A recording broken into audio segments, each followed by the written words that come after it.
Hello my aspirants, this is Sakshi air और आप देख रहे हैं साइंस अप 24/7 चैनल। एक्चुअली मेरी कुछ तबीयत ठीक नहीं थी, इसलिए मैं अपनी कुछ वीडियोस ना अपलोड नहीं कर पाई हूँ। बट आपका एग्ज़ाम आ रहा है 31 जनवरी को, तो मैं आप लोगों के लिए प्रीवियस ईयर के क्वेश्चन पेपर लेकर आई हूँ। एक सीरीज़ बना रही हूँ मैं, जिसमें मैं आपको केवल लास्ट ईयर के क्वेश्चन पेपर्स ही कराऊँगी 2011 से। तो आज हम 2018 का क्वेश्चन पेपर सॉल्व करेंगे साइंस का, जिसमें मैं आपको साइंस प्लस साइंस पेडागोजी दोनों करवाऊंगी। ठीक है, तो चलिए स्टार्ट करते हैं। ये है आपका पहला क्वेश्चन। क्वेश्चन है आपका कि संसार में पाए जाने वाले सबसे लंबे सर्प हैं। The longest snakes found in the world are. पहला है वाइपर, दूसरा एनाकोंडा, थर्ड है बोआ एंड फोर्थ है आपका जालीदार अजगर यानी कि रेटिकुलेटेड पाइथन। बताइए इसका आंसर क्या होगा। तो इसका आंसर है आपका फोर्थ, यानी कि रेटिकुलेटेड पाइथन। ठीक है, चलिए इसके बारे में थोड़ी सी बातें और देख लेते हैं। देखो, ये जो आपका रेटिकुलेटेड पाइथन होता है, इसका जो वेट होता है 120 kg। ठीक है, ये आपको ध्यान रखना है। ठीक है, हो सकता है इस बार आपको इसके वेट के बारे में पूछ लें। और ये कहाँ मिलता है, ये पाया जाता है साउथ एशिया। कहाँ मिलता है ये हमें, south Asia and south east Asia. कहाँ पाया जाएगा ये, south Asia and south east Asia में ये देखने को मिलता है। ठीक है, और एक बात ध्यान रखनी है आपको इसकी, कि ये ना अब रेड डाटा बुक में भी इसका नाम आ गया है, क्योंकि ये प्रजाति जो है वो लुप्त होने जा रही है। ठीक है, बहुत ज़्यादा देखने को नहीं मिलते। चलिए एक क्वेश्चन आपसे ये बनेगा यहाँ पे, ये आपको लॉन्गेस्ट पूछ लिया उसने, अगर वो आपसे स्मॉलेस्ट बोले तो स्मॉलेस्ट स्नेक की अगर हम बात करेंगे तो स्मॉलेस्ट स्नेक का नाम है, नोट करिए स्मॉलेस्ट स्नेक का नाम क्या है आपका, Barbados. Barbados thread, Barbados thread snake. ठीक है, ये क्या नाम है आपका, ये है आपका स्मॉलेस्ट स्नेक।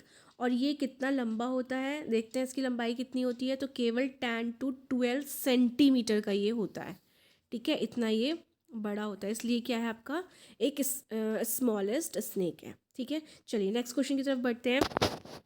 नेक्स्ट क्वेश्चन है आपका, yoga is done by the people in the world because. विश्व भर में लोगों द्वारा योग किया जाता है क्योंकि it is a simple exercise, यह एक आसान व्यायाम है। इट कीप्स पीपल हेल्दी, यह लोगों को स्वस्थ रखता है। इट इंक्रीजेज हंगर, यह भूख बढ़ाता है। इट ब्रिंग्स हैप्पीनेस, यानी कि यह खुशियाँ लाता है। तो बताइए योग क्यों करते हैं हम लोग, हम योग करते हैं क्योंकि यह लोगों को स्वस्थ रखता है। ये तो बहुत इजी क्वेश्चन था आपका। चलिए नेक्स्ट क्वेश्चन करते हैं। नेक्स्ट क्वेश्चन है आपका कि the vaccine for small pox was discovered by. चेचक के टीके का आविष्कार किसके द्वारा किया गया है। ये बहुत इंपॉर्टेंट क्वेश्चन है, तो बताइए इसका आंसर क्या है।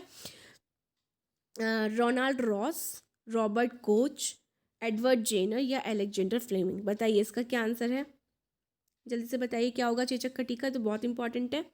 तो इसका आंसर है आपका एडवर्ड जेनर। ठीक है, याद रखिएगा। अच्छा, रोनाल्ड रॉस किसके लिए जाने जाते हैं, ये आपके मलेरिया के लिए जाने जाते हैं। चलो नीचे लिख देती हूँ मैं यहाँ पे, आप नोट डाउन कर सकते हैं। जो आपके रॉस हैं ये आपके मलेरिया के लिए जाने जाते हैं। ठीक है, मलेरिया। और क्या है आपका कोच जो है ये हैं आपके ट्यूबरक्लोसिस यानी कि टीबी। ठीक है, और पेनिसिलिन तो आप जानते ही हैं, किसने करी है इसकी खोज, एलेक्जेंडर फ्लेमिंग ने। ठीक है, तो एलेक्जेंडर फ्लेमिंग का क्या हो गया आपका, पेनिसिलिन। चलिए नेक्स्ट क्वेश्चन की तरफ बढ़ते हैं। फोर्थ क्वेश्चन, अगर मैं फोर्थ क्वेश्चन की बात करूं तो फोर्थ क्वेश्चन आपसे कह रहा है कि निम्नलिखित में से किसका उपयोग एक परिरक्षक के रूप में किया जाता है। Which one of the following is used as preservative. First one is copper sulphate, second sodium benzoate, third ammonium sulphate and fourth is sodium chloride. ठीक है, तो इसका आंसर, जबकि जो हम फूड को अपना प्रिजर्व करते हैं यानी कि बहुत टाइम के लिए स्टोर करके रखता है, तो उसके लिए जो हम यूज़ करते हैं वो है आपका सोडियम बेंजोएट। इसका फॉर्मूला देखिए क्या होता है, C6H5COONA। ठीक है, ये होता है आपका सोडियम बेंजोएट। चलिए नेक्स्ट क्वेश्चन की तरफ चलते हैं। नेक्स्ट क्वेश्चन है आपका, ईस्ट का उपयोग किसके उत्पादन में किया जाता है। East is used for the production of alcohol, दही यानी कि कर्ड, चीनी यानी कि शुगर एंड फोर्थ वन आपका साधारण नमक यानी कि कॉमन सॉल्ट। बताइए फटाफट इसका आंसर क्या होगा। तो आप सभी जानते हैं जो ईस्ट का उपयोग होता है वो होता है आपका एल्कोहल, ठीक है। दही, दही एक बैक्टीरिया से जमती है, उस बैक्टीरिया का नाम बताइए जल्दी से कमेंट सेक्शन में आप कमेंट करिएगा, ठीक है। और चीनी आपको पता ही है शुगर केन से प्राप्त होती है, और साधारण नमक आपको पता है किससे प्राप्त होता है, समुद्र से प्राप्त होता है, ठीक है। चलिए नेक्स्ट क्वेश्चन की तरफ बढ़ते हैं। नेक्स्ट क्वेश्चन है आपका कि माइटोकांड्रिया, एटीपी, राइबोसोम व्हाट। इसका मतलब क्या है कि जो आपका माइटोकांड्रिया होता है वो आपका एटीपी का संश्लेषण करता है, ठीक है, उसका सिंथेसिस करता है। तो राइबोसोम किसका करता है, ठीक है। तो राइबोसोम जो है आपका वो प्रोटीन का संश्लेषण करता है। हमारी जो सेल्स होती हैं बॉडी के अंदर उनमें सभी में राइबोसोम पाया जाता है, और ये राइबोसोम किसका संश्लेषण करता है, ये हमारा प्रोटीन का संश्लेषण करता है। चलिए नेक्स्ट क्वेश्चन की तरफ बढ़ते हैं। नेक्स्ट क्वेश्चन है आपका, ये बहुत इंपॉर्टेंट क्वेश्चन है, ये 2011 से जब मैं आपको क्वेश्चन पेपर कराऊंगी तो आप देखेंगे कि इस टाइप का क्वेश्चन मोस्टली क्वेश्चन पूछे गए हैं, ठीक है, इस टाइप के क्वेश्चन। चलिए तो इस क्वेश्चन को सॉल्व करते हैं। ये एक न्यूमेरिकल है आपका कि यदि एक सरल लोलक की आवृत्ति 2 हर्ट्ज हो तो यह 16 सेकंड में कितने दोलन पूरे करेगा। If the frequency of a simple pendulum is 2 hertz, how many oscillations will it complete in 16 seconds. Okay, चलिए तो इसके लिए आपको क्या करना है, इसके लिए आपको एक फॉर्मूला याद होना चाहिए ऑसिलेशन का, मैं शॉर्ट में लिखती हूँ। Oscillation is equals to, formula होता है आपका फ्रीक्वेंसी इनटू टाइम, ठीक है। फ्रीक्वेंसी उसने कितनी दे रखी थी आपको, 2 हर्ट्ज इंटू टाइम, टाइम कितना दे रखा है आपको उसने 16, यानी कि आपका आंसर कितना आ गया 32। तो इसका आंसर कितना है 32। तो आपको कुछ नहीं करना, बहुत सिंपल सा है। वो आपसे क्या करेगा, इसका एक क्वेश्चन और बनेगा, वो आपको मैं दूसरे वीडियो में करवाऊंगी, ठीक है। तो एक बार देख लेते हैं इसको फिर से। उसने आपको फ्रीक्वेंसी गिवन दे रखी है और आपको टाइम गिवन है, और वो आपसे क्या पूछ रहा है, ऑसिलेशंस पूछ रहा है। तो आपको सिर्फ करना क्या है, इसको बस ऑसिलेशन का ये फॉर्मूला आपको याद रखना है। ऑसिलेशन इज इक्वल्स टू होता है फ्रीक्वेंसी इनटू टाइम, इसमें हम वैल्यूज पुट कर देंगे और हम क्या हो जाएगा, फिर हमारा आंसर हमें मिल जाएगा। चलिए नेक्स्ट क्वेश्चन की तरफ चलते हैं। नेक्स्ट क्वेश्चन है आपका कि निम्नलिखित में से कौन सी धातु वायु में रखने पर जल उठती है। Which one of the following metal Burns if kept in air. बताइए, सोडियम, मैग्नीशियम, जिंक या एल्यूमिनियम। तो इसका आंसर है आपका क्या, सोडियम, या इसमें एक और होगा क्या, पोटेशियम, जिसको हम के से डिनोट करते हैं, ठीक है। तो ये क्या होता है, ये बहुत ज़्यादा रिएक्टिव मेटल्स होती हैं, जो जैसे ही ये एयर के कांटेक्ट में आती हैं तो ये क्या हो जाता है, ये बर्न हो जाती है, यानी कि जल जाती हैं। तो इसका ऑप्शन कौन सा हो गया, पहला, यानी कि सोडियम। चलिए नेक्स्ट क्वेश्चन की तरफ बढ़ते हैं। नेक्स्ट क्वेश्चन है आपका magnesium hydroxide, it's also a very very important question, ठीक है, ध्यान रखिएगा इसका कि मैग्नीशियम हाइड्रोक्साइड जिसका फॉर्मूला है MgOH का होल डिवाइस का उपयोग किसके रूप में किया जाता है। Magnesium hydroxide is used as oxidising agent यानी कि ऑक्सीकारक, रिड्यूसिंग एजेंट यानी कि अपचाई कारक, एंटी एसिड यानी कि प्रति अम्ल, एंड फर्मेंटेशन एजेंट यानी कि किण्वन कारक। तो बताइए, बहुत इंपॉर्टेंट है। तो इसका आंसर है आपका प्रति अम्ल, यानी कि किसके रूप में यूज़ होता है, एंटी एसिड। ये आप सभी जानते हैं कि हमारे स्टोमक में HCl पाया जाता है, ठीक है। जैसे इसकी एसिड की मात्रा ज़्यादा होने लगती है तो हमें एसिड की प्रॉब्लम होने लगती है, ठीक है, जिसके लिए हम एंटी एसिड लेते हैं, और उसको क्या होता है, क्या बोलते हैं उसको हम, मिल्क ऑफ मैग्नीशिया। हाँ जी, मैग्नीशियम हाइड्रोक्साइड को हम मिल्क ऑफ मैग्नीशिया भी बोलते हैं, ठीक है। तो ये चीज़ आप ध्यान रखिएगा, इसको हम क्या बोलते हैं, यहाँ लिख देती हूँ नीचे, milk of magnesia, milk of magnesia, ठीक है। या वो MgCl2 आपको देगा तो भी, वो भी किसके लिए यूज़ होगा, आपका एंटी एसिड के लिए, ठीक है। चलिए नेक्स्ट क्वेश्चन की तरफ बढ़ते हैं। निम्नलिखित में से कौन सी गैस पॉप की ध्वनि के साथ जलती है। ये क्वेश्चन भी कितनी बार पूछा गया है, बहुत बार, ठीक है। तो ध्यान रखिए गैस गैस जो है वो कौन सी जो पॉप की ध्वनि के साथ जलती है, वो है आपकी हाइड्रोजन गैस, ठीक है, बहुत ध्यान रखिएगा इसको। चलिए नेक्स्ट क्वेश्चन, निम्नलिखित में से कौन से असंपर्क बल का उदाहरण है। Which one of the following is or are examples of non contact force. तो बताइए नॉन कॉन्टैक्ट फोर्स कौन सी होती हैं आपकी। तो आपकी non contact force, 3 non contact force होती हैं आपकी, यहाँ लिख देती हूँ, ठीक है। कौन कौन सी होती है, पहली आपकी वही ग्रेविटेशन, जो इसमें 2 दे रखी हैं आपकी, ग्रेविटेशनल, ठीक है। और दूसरी होती है आपकी मैग्नेटिक, और थर्ड वन है आपकी इलेक्ट्रोस्टैटिक, इलेक्ट्रोस्टैटिक। ठीक है, तो ये 3 आपकी नॉन कांटेक्ट फोर्स होती हैं। बट यहाँ देखो क्या क्वेश्चन है आपका, उसने दे रखा है आपको ऑप्शन में फर्स्ट और फोर्थ। तो ये फोर्थ वाला जो ऑप्शन है आपका इसमें से 1 और 2 दोनों दे रखा है। तो देखो क्या हुआ था, 2018 का पेपर है, तो इसमें क्या होता है, इस क्वेश्चन पे सभी को 1 मार्क मिला था, क्योंकि मैंने अभी आपको बताया कि जो नॉन कॉन्टैक्ट फोर्स होते हैं वो 3 होती हैं, ग्रेविटेशन, मैग्नेटिक। तो 1 और 3 होना चाहिए था, फोर्थ में आपका 1 और 3 दोनों होना चाहिए था ऑप्शन, तब ये जाके राइट होता। ठीक है, तो इसलिए यहाँ पे सबको 1 मार्क्स मिल गया था। ठीक है, चलिए नेक्स्ट क्वेश्चन की तरफ चलते हैं। नेक्स्ट क्वेश्चन है आपका कि मधुमेह रोग किस हार्मोन द्वारा नियंत्रित होता है। Diabetes is controlled by dash hormone. ये आपको पता ही है। ठीक है, हार्मोन कौन सा होता है वो, थायरॉक्सिन, एड्रेनलिन, इंसुलिन या थाइमोसिन, बताइए। तो इसका आंसर है आपका इंसुलिन। ठीक है, third option insulin is the right answer. सबको पता होगा जब डायबिटीज़ आजकल ना मोस्टली लोगों में देखने को मिल रहा है, तो जब इसकी मात्रा बॉडी में ज़्यादा हो जाती है, मधुमेह की मतलब डायबिटीज़ की, तो क्या होता है हमारे यानी कि इंसुलिन की कमी हो रखी होती है, तो हमें अलग से क्या करना पड़ता है, इंसुलिन के इंजेक्शंस भी लेने पड़ते हैं। तो यानी कि जो इंसुलिन हार्मोन होता है ये हमारी डायबिटीज़ को कंट्रोल करता है। चलिए नेक्स्ट क्वेश्चन की तरफ चलते हैं। विच one of the following is not a product of petroleum. निम्नलिखित में से कौन सा पेट्रोलियम का उत्पाद नहीं है। ध्यान दीजिएगा, नहीं है पूछा है उसने। ठीक है, तो मिट्टी का तेल होता है, ये सबको पता है। पैराफिन मोम भी होता है, बिटुमेन भी होता है। ठीक है, और बिटुमेन को तार भी बोलते हैं। ठीक है, जो कि जब आपकी रोड बनती है तो उसमें इसका यूज़ होता है, ब्लैक कलर का स्टिकी होता है ये। ठीक है, तो इसका आंसर कौन सा हुआ, तो इसका आंसर है आपका CNG। जो CNG होता है ये पेट्रोलियम का उत्पाद नहीं होता है। ओके, तो इसका कौन सा आंसर है आपका CNG, यानी कि सेकंड ऑप्शन। चलिए नेक्स्ट क्वेश्चन की तरफ चलते हैं। नेक्स्ट क्वेश्चन है आपका, चलिए, रेड डाटा बुक में का रिकॉर्ड रखती है, बताओ कौन रखती है, किस चीज़ का रिकॉर्ड रखती है।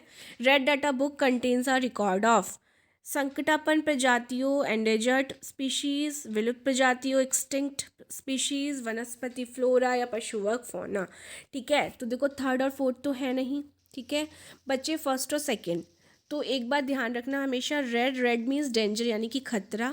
ठीक है, तो खतरा हमेशा जीवित इंसान को होगा या मरे हुए इंसान को होगा, मरे हुए इंसान को कोई खतरा नहीं होता। ठीक है, तो विलुप्त प्रजाति इसलिए यहाँ पे कट गया। तो किसको हो रहा है खतरा, जो डेंजर में है, तो यानी कि संकटापन्न प्रजाति, इसका आंसर है 1। अब इसका मीनिंग क्या होता है, वो प्रजातियाँ जो विलुप्त हो रही हैं, विलुप्त होने की कगार पर है एक्चुअली, है ना। जैसे कि मैंने अभी आपको ऊपर बताया था रेटिकुलेटेड पायथन भी अब रेड डाटा बुक में उसका नाम आ गया है कि वो भी अब बहुत ज़्यादा देखने को नहीं मिल रहा है। चलिए नेक्स्ट क्वेश्चन की तरफ चलते हैं। नेक्स्ट क्वेश्चन है आपका, जूते के सोल असमतल क्यों किए जाते हैं। Why are the soles of the shoes threaded. ठीक है, जूते को और मजबूती देने के लिए, जड़त्व घटाने के लिए, ठीक है, जड़त्व बढ़ाने के लिए, या जूते का जीवन बढ़ाने के लिए। तो फर्स्ट और फोर्थ तो आपको बिल्कुल दिख रहे हैं कि कट गया। ठीक है, बच्चा सेकंड और थर्ड, जड़त्व को घटाने के लिए, जड़त्व को बढ़ाने के लिए। अब आप हो गए इसमें कंफ्यूज कि डिक्रीज है या इंक्रीज है। तो इसके लिए सबसे पहले देखो आपको इस फ्रिक्शन को समझना होगा कि फ्रिक्शन क्या होता है। ठीक है, थोड़ा सा मैं आपको इसके बारे में बता देती हूँ। तो हम 2 चीज़ पढ़ते हैं, फोर्स और फ्रिक्शन। ठीक है, फोर्स, ठीक है, और एक होता है आपका क्या, फ्रिक्शन, यानी कि घर्षण। फ्रिक्शन को हिंदी में क्या बोलते हैं, घर्षण या आपका जड़त्व। ठीक है, अब देखो होता क्या है, जो फोर्स होती है, फोर्स क्या होती है, जो हम किसी चीज़ को खींचने में या धक्का देने में जो हम एनर्जी लगाते हैं वो फोर्स होती है। ठीक है, किसी चीज़ को पुल करना या पुश करना, वो तो हो गई हमारी फोर्स। अब ये जो फ्रिक्शन होता है, फ्रिक्शन इसका बिल्कुल ऑपोजिट होता है। मतलब कि जो फ्रिक्शन क्या काम करता है, फ्रिक्शन किसी चीज़ को रोकने का काम करता है। ठीक, अब जैसे हम चलते हैं तो हमने देखा कि हमारे शूज़ हो गए, स्लीपर्स हो गई, इनमें क्या होता है, नीचे जो पीछे की तरफ होता है, नीचे की तरफ वो बिल्कुल प्लेन नहीं होता। वो क्यों होता है ऐसा, क्योंकि इसमें हम फ्रिक्शन लगता है। फ्रिक्शन क्या काम करता है, जब हम एक पैर आगे रखते हैं दूसरा पैर पीछे रखते हैं तो ये हमारी ग्रिप बनाता है अर्थ के साथ।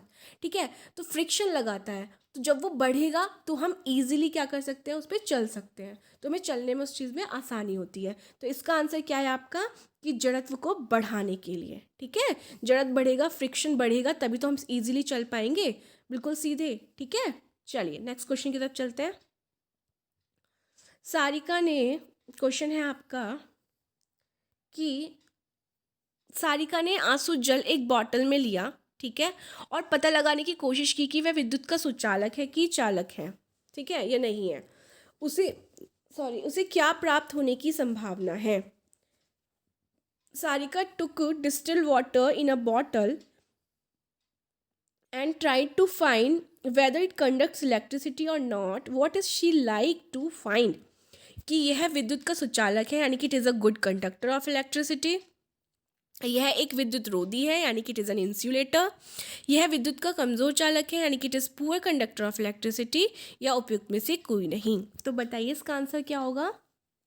देखो, जब हम डिस्टिल वाटर की बात करते हैं तो ये एक प्योर वाटर होता है, ठीक है, जिसमें कोई भी आयंस प्रेजेंट नहीं होते हैं। तो जो हमारी इलेक्ट्रिसिटी जब वो फ्लो करती है तो वो आयंस के साथ फ्लो करती है, ठीक है, लेकिन इसमें कोई आयंस प्रेजेंट नहीं है क्योंकि डिस्टिल वाटर है। तो हम क्या बोलेंगे कि यह पुअर कंडक्टर है, किसका, इलेक्ट्रिसिटी का। तो it is a poor conductor of electricity, ठीक है। चलिए नेक्स्ट क्वेश्चन की तरफ चलते हैं।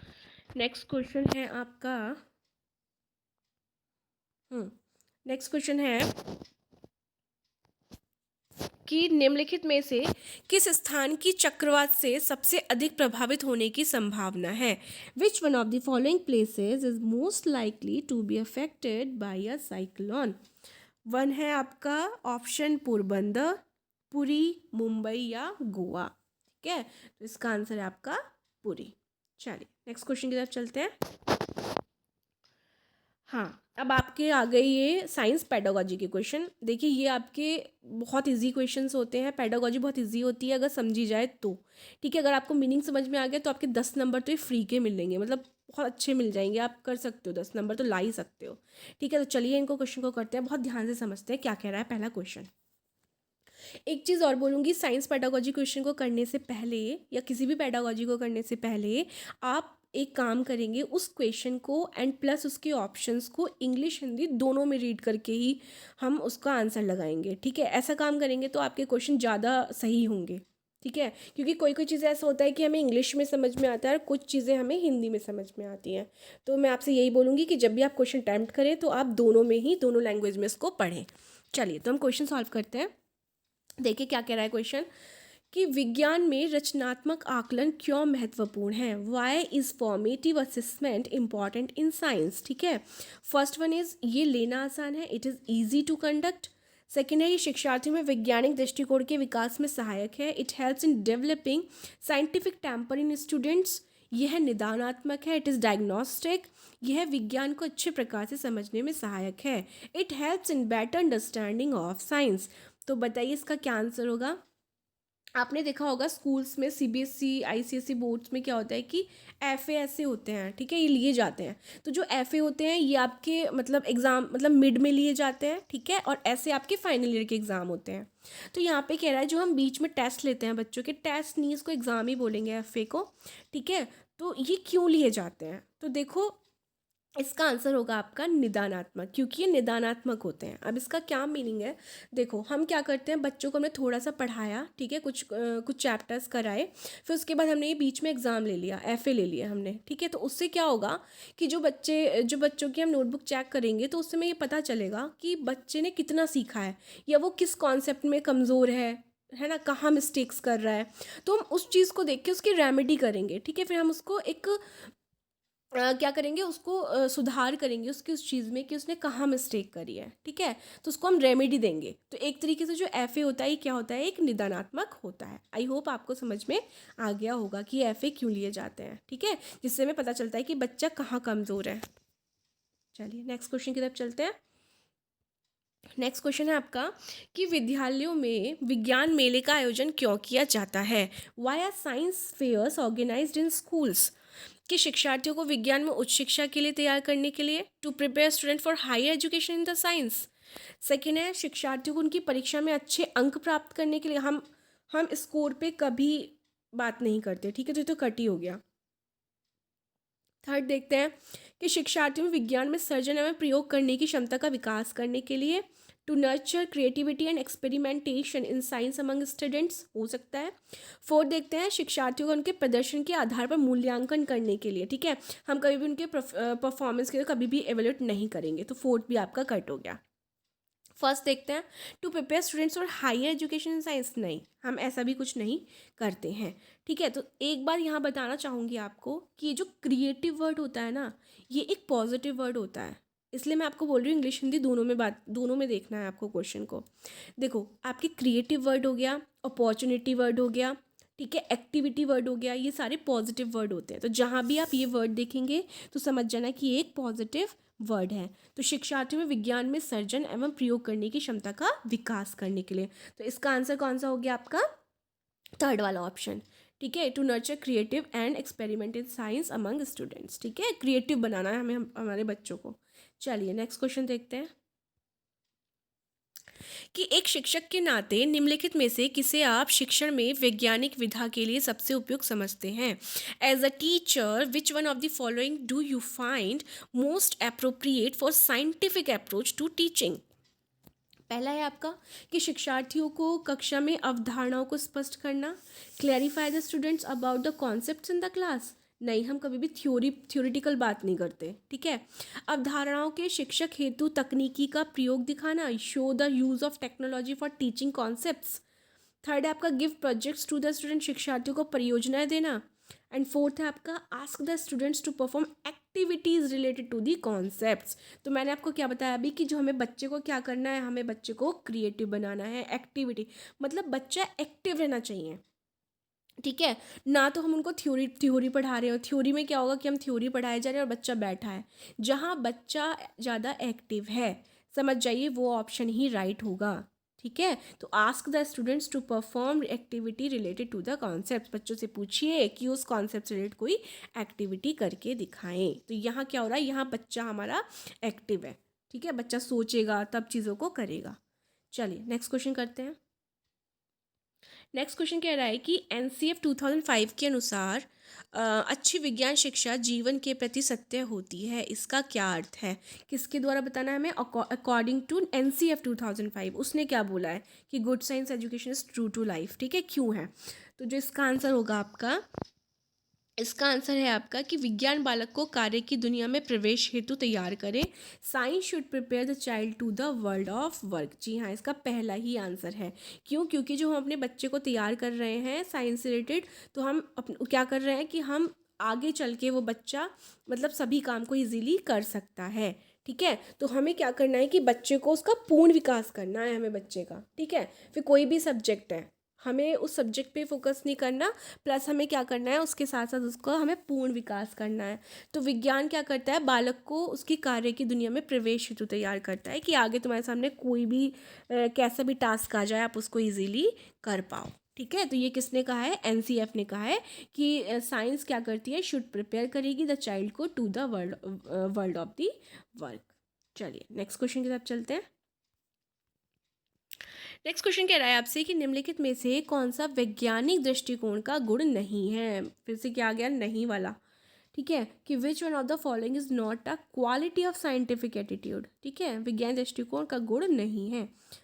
ओपन माइंडेडनेस, खुला मस्तिष्क, ये तो होता है साइंस में। ठीक है, माइंड खुला होगा तभी तो हम चीज़ों को सोच पाएंगे, ओपन माइंडेड होंगे। क्यूरियोसिटी टू लर्न मोर, बिल्कुल, अधिक सीखने की उत्सुकता भी होती है साइंस के अंदर। समस्याओं के प्रति व्यवहार में वस्तुनिष्ठता, objectivity in approach to problem, बिल्कुल। ठीक है, क्या नहीं होगा? गुण की बात कर रहे हैं हम, वैज्ञानिक दृष्टिकोण का गुण वो क्या होगा आपका? कठिन कार्य। ठीक है, आई होप आपको समझ में आ गया होगा। चलिए नेक्स्ट क्वेश्चन की तरफ चलते हैं। कोई आपको डाउट लग रहा है तो आप मुझे कमेंट सेक्शन में कमेंट कर सकते हैं।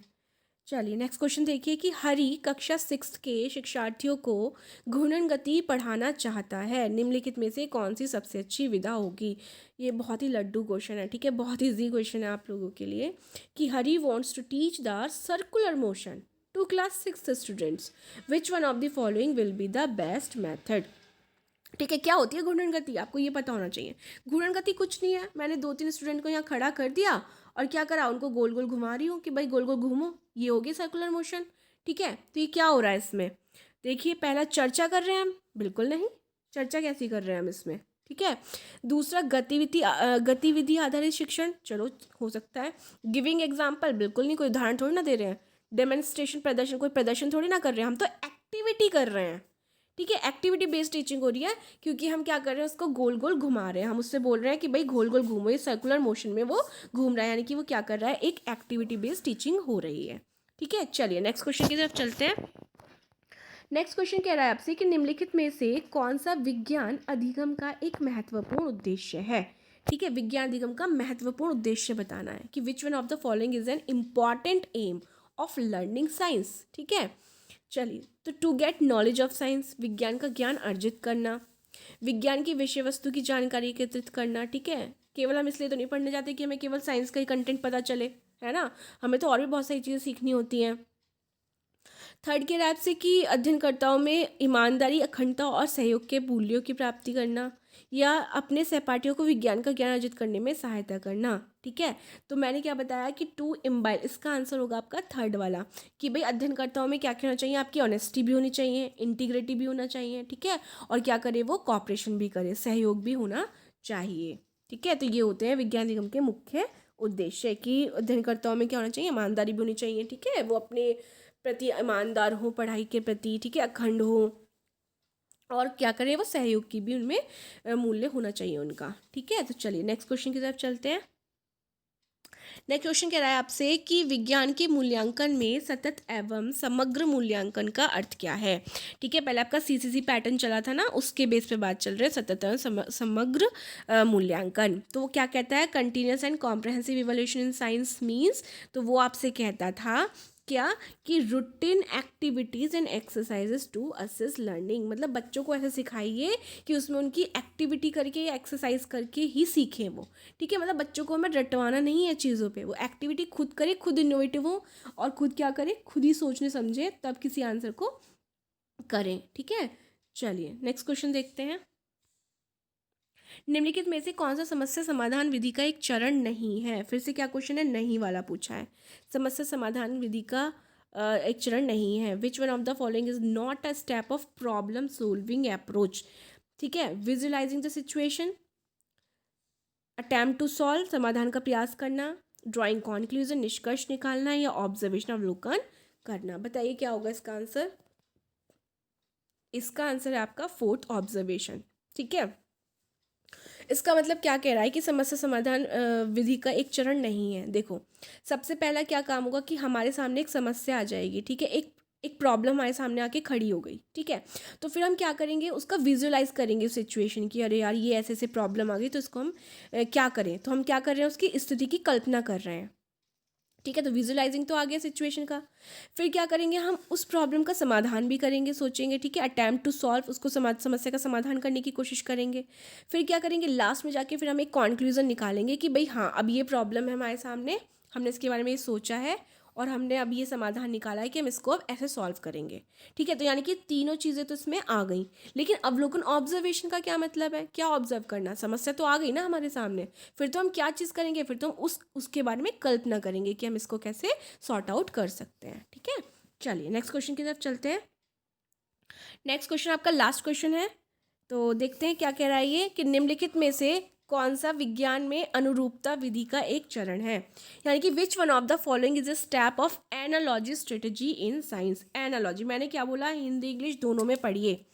जहाँ भी एनालॉजी की बात आए, आप रीजनिंग पढ़ते होंगे। ठीक है, तो रीजनिंग में आपकी दो तरीके की होती है, वर्बल और नॉन वर्बल। तो नॉन वर्बल रीजनिंग कैसी होती है कि उसमें आपको कुछ छोटे छोटे डायग्राम्स दिए जाते हैं। ठीक है, फिर मतलब उसके 4 ऑप्शंस होते हैं, और उसमें आपको उस फिगर को उस फिगर को फाइंड करना होता है कि आपकी जो 4th वाली फिगर है वो कौन सी होगी।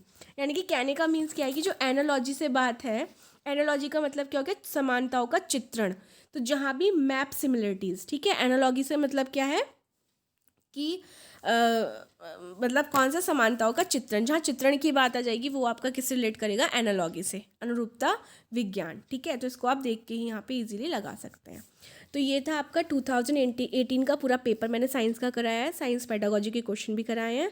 ठीक है, अगर आपको वीडियो पसंद आए तो प्लीज़ लाइक करें, सब्सक्राइब करें, और बेल आइकन को भी प्रेस करें। Thank you so much.